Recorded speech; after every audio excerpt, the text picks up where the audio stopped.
Hello guys, स्वागत है आप सभी का आपके अपने YouTube channel GS from basics में। और आज हम लेके आए हैं हमारा जो अव्वा तंत्र चल रहा था, तो अव्वा तंत्र में ही हम बात करेंगे सिंधु नदी तंत्र की। तो जैसे हमने बात करी थी अव्वा तंत्र में, तो आज हम बात कर रहे हैं किसकी? सिंधु नदी तंत्र की।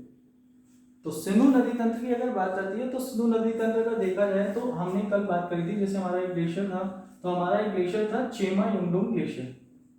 तो ग्लेशियर का नाम आपको याद रखना है, चेमा युंगडुंग ग्लेशियर। और ये जो ग्लेशियर है कौन से पर्वत में है? तो ये कैलाश मानसरोवर में है। ये भी आपको याद रखना है, कैलाश पर्वत है।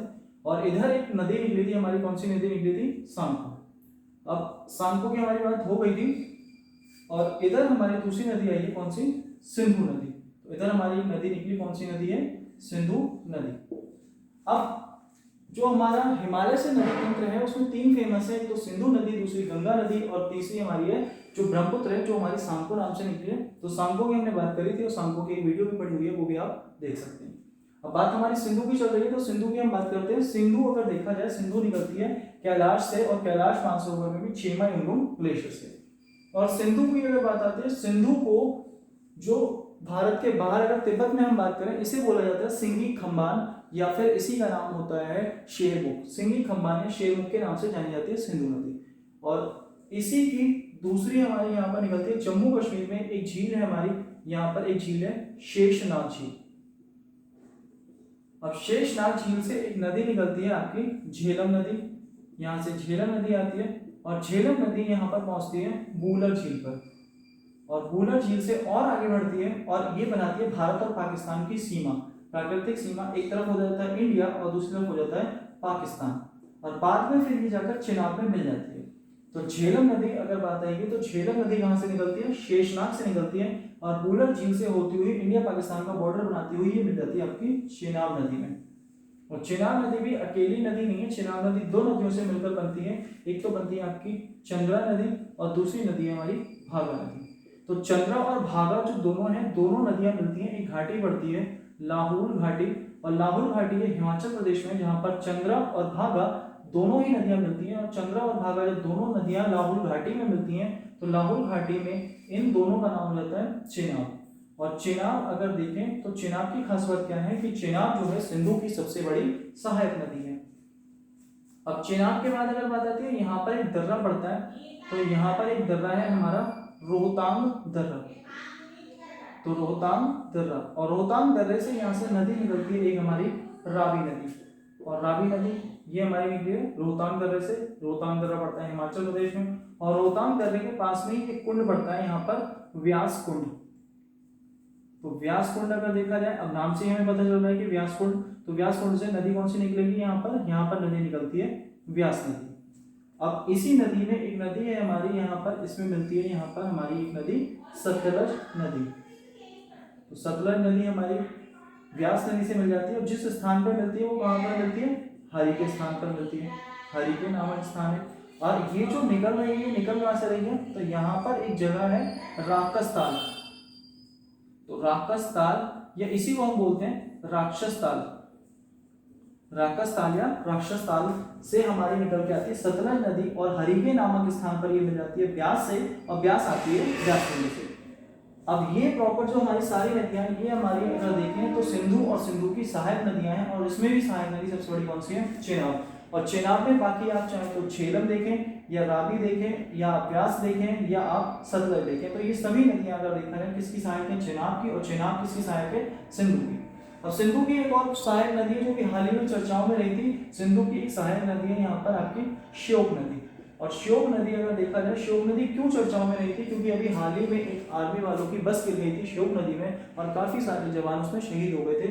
इसी वजह से श्योक नदी ये हमारी जम्मू कश्मीर में ही है, और श्योक नदी किसकी सहायक नदी है? सिंधु की। और श्योक नदी को ही मृत्यु की नदी भी कहा जाता है, ये भी आपको याद रखना है कि मृत्यु की नदी अगर देखा जाए कि मृत्यु की नदी किसे कहा जाता है, तो श्योक नदी को मृत्यु की नदी भी कहा जाता है। इसके अलावा सिंधु की एक और सहायक नदी है, एक नदी है जास्कर। तो जास्कर भी अगर बात आएगी, जास्कर किसकी सहायक है? तो जास्कर सिंधु नदी की सहायक है।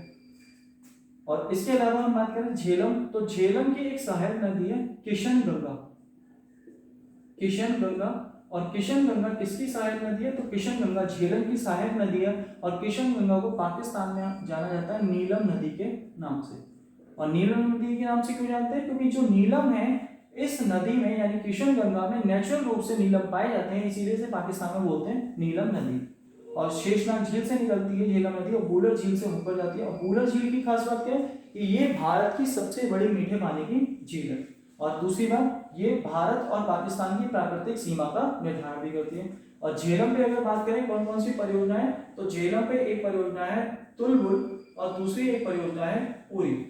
तो तुलबुल और उरी परियोजना अगर देखा जाए किस नदी पर है? झेलम नदी पर है। फिर बात आती है सिंधु की सबसे बड़ी सहायक नदी कौन सी है? तो चेनाब। चेनाब सबसे बड़ी सहायक नदी है। और चेनाब की भी अगर बात करें, चेनाब पर हमारी कौन कौन सी परियोजना है? तो सलाल, सलाल के अलावा बगलिहार, और बगलिहार के अलावा एक हमारी और परियोजना है दुलहस्ती। तो दुलहस्ती ये सभी किसकी है? ये भी हमारी चेनाब की है। ये तीनों आपको याद रखनी है, ये चेनाब की है और ये हमारी झेलम की है। उसके बाद में फिर बात आती है रावी। रावी निकलती है रोहतांग दर्रे से हिमाचल प्रदेश से और चेनाब में मिल जाती है। और रावी नदी की अगर आपको परियोजना याद रखनी है, दो है। एक तो हमारी अगर देखा जाए, एक तो है थीम परियोजना, और थीम परियोजना को बोला जाता है रणजीत सिंह सागर। तो रणजीत सिंह सागर के नाम से जानी जाती है थीम परियोजना। इसके अलावा थीम के साथ साथ एक और है चमेरा। चमेरा भी ये देखा जाए किसकी परियोजना है? तो ये रावी नदी की परियोजना है।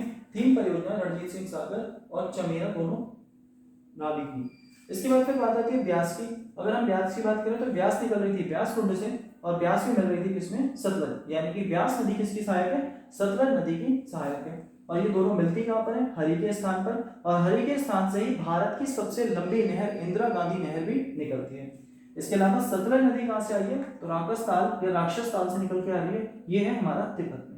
अब यहाँ दूसरी इंपॉर्टेंट बात कि सिंधु की सबसे बड़ी सहायक नदी चेनाब, भारत पाकिस्तान की प्राकृतिक सीमा निर्धारण झेलम। और इसी में अगर क्वेश्चन आता है पंचनद में कौन कौन सी नदियां शामिल होती हैं? तो पंचनद में एक है हमारी सतलज, दूसरी है हमारी ब्यास, तीसरी है रावी, चौथी है चेनाब और पांचवी है झेलम।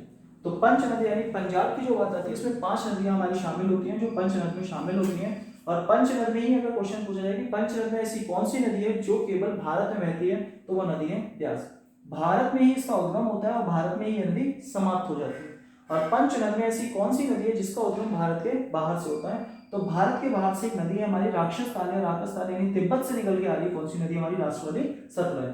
तो भारत में कौन सी बहती है? ब्यास। और भारत के बाहर उद्गम किसका है? तो सतलज का। ये सभी बातें आपको याद रखनी है। ये सभी हमारा सिंधु नदी तंत्र में जो मेन चीजें हैं वो हमने सभी यहाँ पर डिस्कस करी। तो गाइस अगर ये वीडियो अच्छी लगे तो प्लीज़ वीडियो को लाइक ज़रूर करें और यूट्यूब पे आपका काफ़ी ज़्यादा सपोर्ट है तो उसी सपोर्ट को बनाए रखें। तो गाइस प्लीज़ वीडियो को लाइक, शेयर, कमेंट और चैनल को सब्सक्राइब ज़रूर करें और साथ ही साथ अपने साथियों से भी चैनल को सब्सक्राइब करवाएं। Thank you guys, thanks for watching.